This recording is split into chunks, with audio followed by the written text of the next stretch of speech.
Olá novamente, e vamos voltar hoje com o estudo de Mateus, o capítulo 2. Vou ler então todo o capítulo, é um bocado longo, mas vamos lá. Depois que Jesus nasceu em Belém, da Judéia, nos dias do rei Herodes, magos vindo do Oriente chegaram a Jerusalém e perguntaram: Onde está o recém-nascido rei dos judeus? Vimos a sua estrela no Oriente e viemos adorá-lo. Quando o rei Herodes ouviu isso, ficou perturbado, e com ele toda Jerusalém. Tendo reunido todos os chefes dos sacerdotes, do povo e os mestres da lei, perguntou-lhes onde deveria nascer o Cristo. E eles responderam: Em Belém da Judéia, pois assim escreveu o profeta. Mas tu, Belém da terra de Judá, de forma alguma és a menor entre as principais cidades de Judá, pois de ti virá o líder que, como pastor, conduzirá a Israel, o meu povo. Então Herodes chamou os magos secretamente e informou-se com eles a respeito do tempo exato em que a estrela tinha aparecido. Enviou-os a Belém e disse: Vão informar-se com exatidão sobre o menino. Logo que o encontrarem, avisem-me para que eu também vá adorá-lo. Depois de ouvirem o rei, eles seguiram seus caminhos, e a estrela que tinham visto do Oriente foi adiante deles, até que finalmente parou sobre o lugar onde estava o menino. Quando tornaram a ver a estrela, encheram-se de júbilo. Ao entrarem na casa, viram o menino com Maria, sua mãe, e, prostrando-se, o adoraram.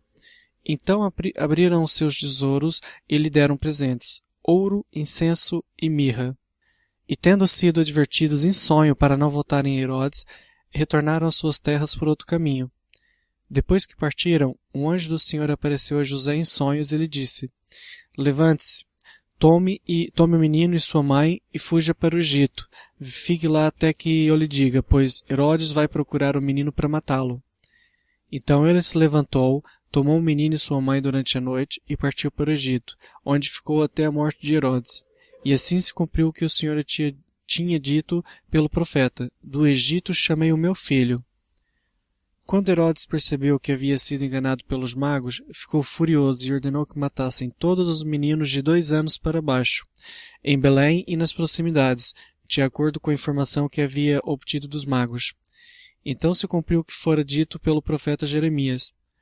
Ouviu-se uma voz em Ramá, choro e grande lamentação.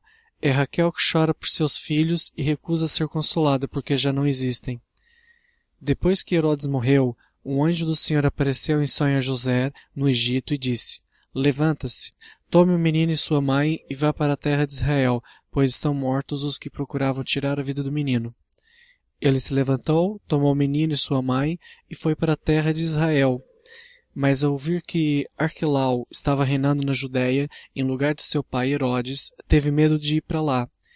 Tendo sido avisado em sonho, retirou-se para a região da Galiléia e foi viver numa cidade chamada Nazaré. Assim cumpriu-se o que fora dito pelos profetas: ele será chamado Nazareno.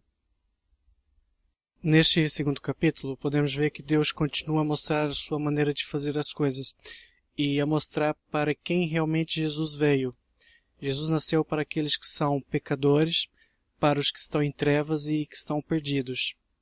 E lendo a 1 Coríntios, no capítulo 1, versículo 27, que fala assim: Mas Deus escolheu as coisas loucas do mundo para envergonhar os sábios, e escolheu as coisas fracas do mundo para envergonhar as fortes. Lendo esse versículo, podemos ver como Deus faz as coisas, e Mateus começa esse capítulo a falar que magos do Oriente vieram visitar a Jesus. Sabe, a Bíblia não diz quando os magos eram ou quais eram os seus nomes. Apenas falam que eram magos e que vieram guiados por uma estrela. Provavelmente eram astrólogos, não é? Ou seja, eram pessoas que faziam adivinhações mediante as posições dos corpos celestes.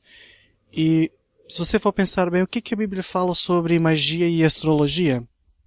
Deuteronômio, no capítulo 18, versículo 10 ao 12, fala assim: Não permitam que se ache alguém entre vocês que queime em sacrifício seu filho ou a sua filha, que pratique adivinhação, ou dedique-se à magia, ou faça presságios, ou pratique feitiçaria, ou faça encantamentos, que seja médium ou espírita, ou consulte os mortos. O Senhor tem repugnância por quem pratica essas coisas. e é por causa dessas abominações que o Senhor, o seu Deus, vai expulsar aquelas nações da presença de vocês.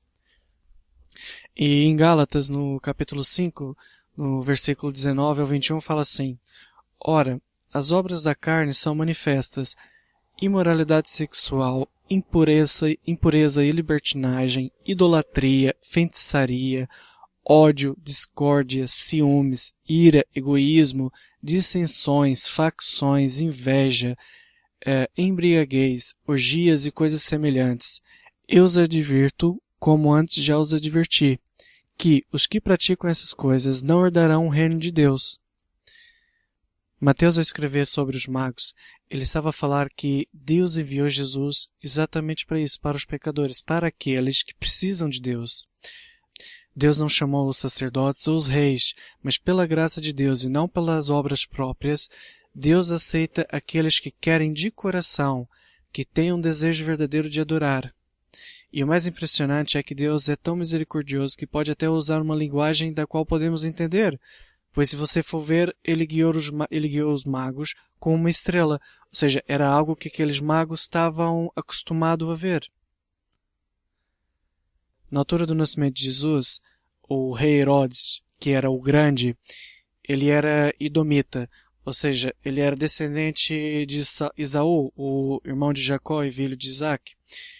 Isso ajuda um pouco a entender o fato porque que ele não conhecia tanto as Escrituras, tanto que ele teve que chamar os entendidos para explicar. E em Mateus vamos ver muitos Herodes, sendo que primeiro é o Herodes o Grande e depois Arquelau, seu filho. Herodes não ficou muito contente com a notícia de um novo rei. E ainda por cima não um rei normal, mas sim um rei messiânico. E por isso tentou manipular os magos para que pudesse obter informação sobre o paradeiro de Jesus, com a intenção de matar. Mas verdade seja dita que os planos dos homens de nada valem perante Deus, e em sonhos Deus avisou os magos para voltarem para outro caminho. Também não sabemos qual foi a altura certa que os magos encontraram Jesus, pois Mateus fala que já não estava na manjedoura envolto em panos, como está descrito em Lucas, mas sim em uma casa e apenas com Maria. Em Lucas, também, se a gente for ler, também fala que está com Maria e José. Os magos também deram prendas para Jesus, que foi ouro, incenso e mirra. E Herodes, ao descobrir que os magos o tinham enganado, ficou furioso e arquitetou outro plano para se livrar de Jesus. Ordenou que matassem todas as crianças com menos de 2 anos em Belém e nas redondezas. Como eu falei há pouco, nós não sabemos ao certo em que altura os magos chegaram lá. E já vi muitos estudos em que defendem que os magos só chegaram a Jesus quando ele já estava quase com 2 anos. Vou ser sincero que isso não tem tanta relevância nesse estudo, até porque Mateus não quis falar a altura certa que eles encontraram com Jesus. O importante disso tudo é que, novamente, Deus não deixou que o plano de Herodes tivesse êxito e, novamente em sonho, avisou José para ele ir para o Egito. O interessante também de ver nessa história é que Deus usou os magos para que eles também pudessem levar prendas para Jesus, e isso também pode ter sido algo para ajudar no sustento de José enquanto eles estiveram no Egito. E no final do capítulo, Deus fala novamente em sonhos para José, que ele já pode voltar, porque já estava morto que procurava tirar a vida do menino, mas falaram para ir para Jerusalém. E assim se cumpriu mais uma profecia que falava que Jesus seria chamado Nazareno. Pronto, chegamos aqui ao final do estudo desse capítulo e espero em breve trazer o estudo do capítulo 3. Obrigado a todos que estão a ouvir e pronto, até a próxima. Deus vos abençoe muito.